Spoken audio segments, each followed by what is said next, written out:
G means put your spoon on your glass. And T, put your spoon on the table. And C, clap your hands. You know they're full. And ho, shout, ho, practice it, ho. And hey, shout, hey. And boo, shout, boo. Before you start playing with us, do y'all see what we're going to do? We're going to do it's our turn now. We're going to do rest, rest, rest, rest, rest, rest, rest. Get your instruments ready. It's just all over again, so we all participate. It's just one clap, isn't it? Yeah. Just one Everything, clap. yeah. And we're supposed to clap Not too. yet. No. So we can practice it. Rest, rest, rest, rest, splash, splash, splash. Rest, rest, rest, rest. Oh, you're good enough. Start the music. Okay, here we go. Now look, we play it all the way through, and then go back to the beginning. And play to Fine. If you get mixed up, we might. No, we're not going to stop you no matter what. So here we go. Just have fun. And you have fun. Well, this will certainly be a new experience. Give us the strums for the tempo. What's the tempo? What's the tip?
See that one, didn't we? Yeah.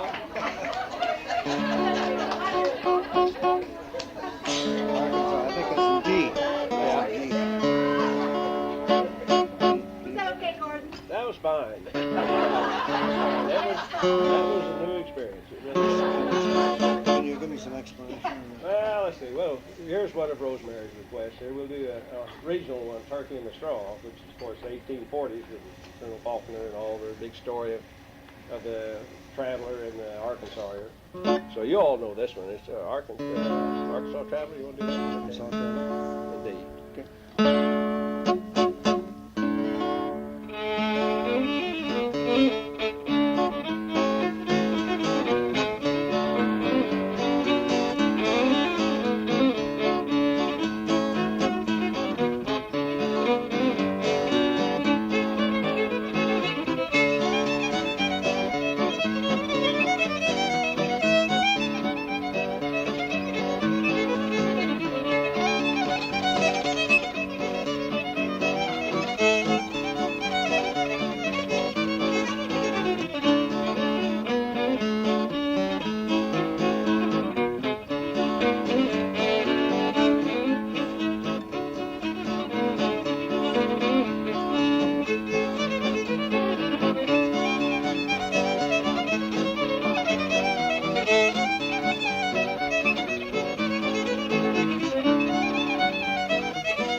You know, Art and I did a Mid-America, well, no, an NCTA tour one time. We ended up at the University of Kansas, and we stayed over another day to give a workshop to the Sonic Society. Now, they've changed their name now, but that was your Society of Classical Musicians, and boy, they were. I mean, I saw some of the strangest looking people from Europe. I mean, from Europe and everywhere, you know, the big bushy hair there. And we thought this is going to be disastrous. And so we had a packed room, and we played. And the question was asked most when it was over was, "Where's your music?" And some of them said, "I'd give anything if I could play without music." Well, of course, there's two of us, and there's an 80-member symphony orchestra. There's a little bit of difference in that. But that night at the banquet, the funniest thing was the honored guest was Virgil Thompson, who was a conductor from New York. They worked a lot with Gertrude Stein on some symphony stuff. And Art and Gordon, the Ozark musicians. And I thought, boy, if there was ever opposites. But Art and Maestro Thompson had a big talk about what they call a scordatura. We call it cross-tuning and everything. He was quite knowledgeable about folk music and everything. But I thought of all the strange things. The special guests were that man and us. He went on to get his honorary degree from Harvard, I think I saw him the week after. So this tune now is, we'll move on up into where you began what we call music hall stuff, you know, tunes, I mean, that evolved, of course, into ragtime and pop music of that era and everything. And one of the most prolific men on the ragtime music, few people even know who he was. And he lived right over here. He's buried in Joplin. He's from Joplin. There's a man named Percy Winrick. He wrote tunes like When You Are a Tulip. That's what we're going to play in this. Yeah. Yeah, when you on Moonlight Bay and Put On Your Old Gray Bonnet, Dixie Blossoms. He was real prolific, and people don't even know he was from it. Joplin had quite a few ragtime composers over there. Of course, Joplin was a wide open town about the 1880s and 90s and 1900s with the mines and everything in Indian Territory. So we want to play this here for the second time. This is the second time we've played it. I haven't memorized this, so I brought my music along. I told you I was into classical music. Some of these music parties I go to, they'd look at him with big frowns. They think, "What's he doing?" What's it in, G or? B flat. B. Oh my gosh. Now, where's B flat? Let's see. B flat. See if it is.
Towards the end. Oh, you want that? Yeah. Here's well, we play up into this century. Of course, we're skipping way up now, real fast here.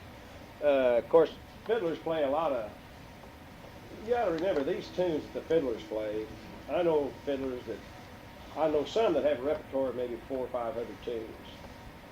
And I don't mean just like you single note on a piano. I mean with the flourishes and everything. But they've been doing this all their lives. So they keep these things in their mind. It's a whole way of life. Ask my wife. she begrudges the day I ever got involved in this, I think. But they'll know this many tunes, and there's not only did they learn them from, of course, most of these are multi-generational things. It's been in the families or in the communities for just generations and generations, all the way back across the pond, as the old timers used to say, across the ocean, back to the British Isles and the France and places. And they'll know those tunes, and then when the 78 records came out, they learned a lot of stuff off 78s, because then they could sit and play it over and over. You have literally thousands, probably tens of thousands of tunes, because years ago, especially in the Ozarks where you had such isolation in areas, there'd be one fiddler. They were lucky if they had one fiddler in the community, and they were lucky if he could play two tunes, because square dancers don't care what they're playing. They want that beat. I always said they could dance to a steam engine if they had to.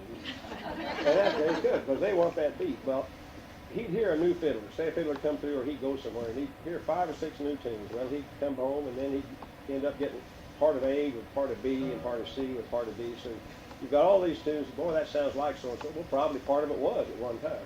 But then when the records came out, they could sit there and play these records over and over, so you really started getting some continuity to the things then. Of course, the youngsters now have tape recorders, and they have free time. They don't work in the fields all day, and they have the best of instruments, so they can do things the old timers never dreamed of doing. But they also learned that there's quite a few songs that they play on the fiddle too, and these are some of these popular songs. What's this one that you like real well here? Blue Ridge Mountain Home, wasn't it? Yeah. Now this is a song, but they play these stuff in it. What's it in? G.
You're playing 2 keys, don't you? Sweet by and by. We'll finish up on here with D and pretty G. common where we have D and G, D and G. in the Sweet by and by. This was my request. I said, I should play this by and by.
People had a fiddler or a folk musician, so to speak, they call them now, in your family. Any of you have one in your family?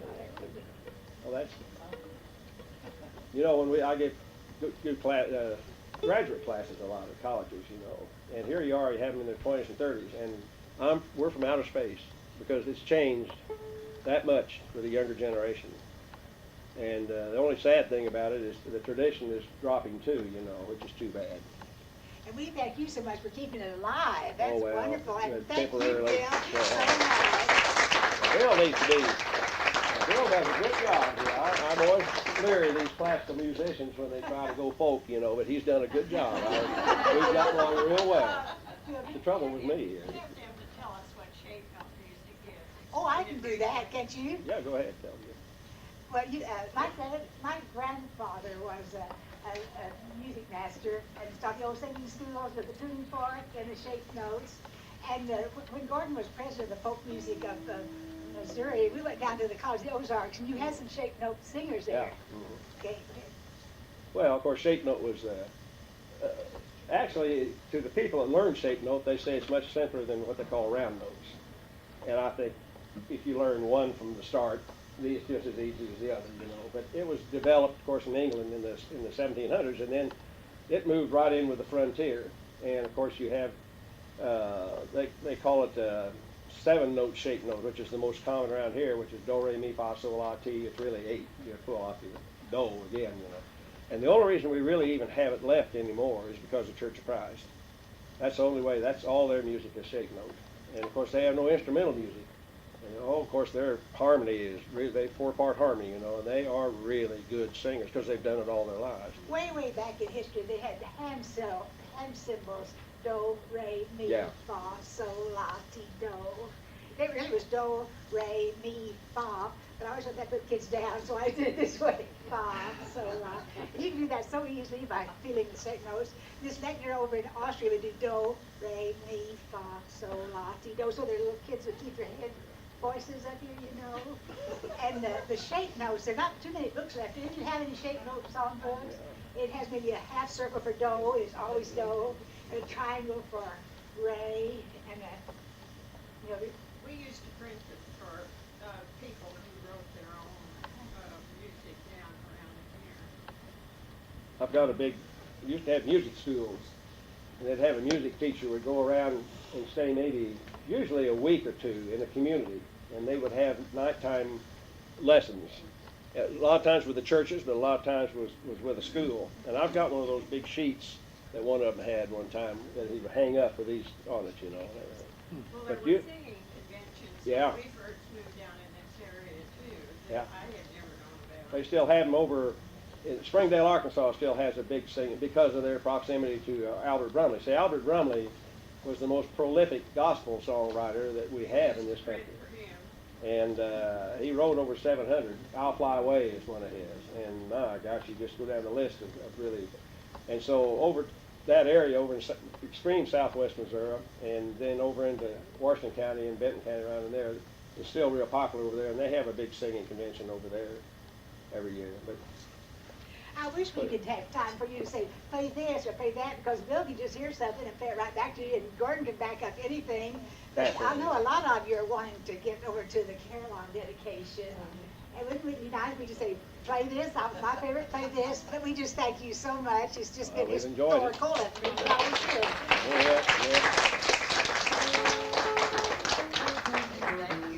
And Jane, the wonderful thing is what he just now said. He said they enjoyed it. Isn't that great? Well, that turkey in the straw was enough to make the whole day for me, you know.